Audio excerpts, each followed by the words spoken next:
అస్సలాము అలైకుం రహమతుల్లాహి బర్కాతుహు. నమస్కారములు సహోదరులారా.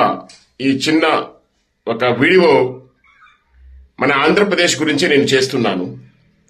ఎందుకంటే భారతదేశంలో అందరికీ సమానత్వ హక్కులు ఉంటాయి కాబట్టి ఆంధ్రప్రదేశ్కు కూడా 2 మంత్రి పదవుల హక్కులు ఉన్నాయి. 2 మంత్రి పదవుల హక్కులలో ఒకటి విమానయాన శాఖ మంత్రిగా రామ్మోహన్ నాయుడు గారు మరియు పెమ్మసాని చంద్రశేఖర్ గారు గ్రామీణ అభివృద్ధి సమాచార శాఖ మంత్రి పదవులున్నాయి. ఈ 2 మంత్రి పదవులు ఆంధ్రప్రదేశ్కు దక్కినాయి కాబట్టి కేంద్ర పదవులు. వీళ్ళు ఇప్పటి వరకు ఎంతమంది ఈ ఉద్యోగాలలో మన రాష్ట్రం నుంచి పక్క రాష్ట్రాలలో చేర్పించారు, వాళ్ళకు ట్రాన్స్ఫర్ అయ్యి ఎంతమందికి? కనీసం మాకు చిన్న చిన్న ఎయిర్పోర్ట్లు అన్నా కూడా 4-5 ఎయిర్పోర్ట్లు ఉన్నాయి ఆంధ్రప్రదేశ్లో. ఎంతమందికి ఎయిర్పోర్ట్లలో ఉద్యోగాలు ఇప్పించారు మన రామ్మోహన్ నాయుడు గారు.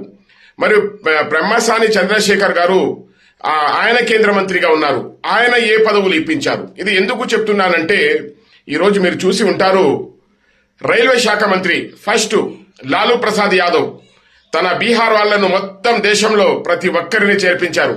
ఆ తర్వాత నితీష్ కుమార్ రైల్వే శాఖ మంత్రి, అందరినీ ప్రతి చోట మీరు చూడండి, టీసీ కాండెన్సీ టీటీఐ ప్రతి ఒక్కరు రైల్వే జెండా ఊపేవాళ్ళు కూడా ఈరోజు బిహారీ, ఉత్తరప్రదేశ్, పశ్చిమ బెంగాల్ వారు ఉన్నారు. అదే మన మమతా బెనర్జీ ముఖ్యమంత్రి గారు, ఆమె కూడా ఒకసారి రైల్వే శాఖ మంత్రి, ఆమె కూడా బంగాళీ వారిను ఎంతమంది దేశంలో కావాలో ప్రతి చోట రైల్వే శాఖ మంత్రిగా ఉన్నప్పుడు ప్రతి చోట వాళ్ళ వ్యక్తులను ఇతర రాష్ట్రాలపై ఉద్యోగాలు ఇప్పించారు. అలా మన ఆంధ్రప్రదేశ్ లో ఉన్న ఈ 2 మంత్రులు మరియు కూటమి ప్రభుత్వంలో ఉన్న మన ముఖ్యమంత్రి చంద్రబాబు నాయుడు గారు గాని మన పవన్ కళ్యాణ్ గారు గాని దీని మీద ఎందుకు స్పందించడం లేదు?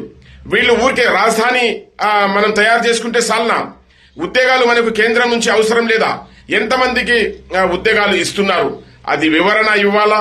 ఎందుకంటే చూడండి, ఈ రోజు రైల్వే శాఖలో మా హక్కులు కూడా రావటం లేదు. ఎందుకంటే రైల్వే శాఖ మంత్రులు, నేను ముస్లిం గురించి చెప్పలేదు, ప్రతి ఒక్కరి హక్కు ఇది.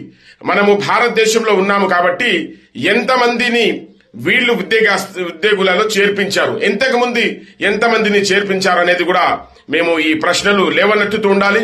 ఎందుకంటే మా హక్కులు, ఎందుకంటే భారతదేశంలో అందరం ట్యాక్స్ కడుతున్నాం భయ్, కేంద్రానికి మా ట్యాక్స్ పోతుంది.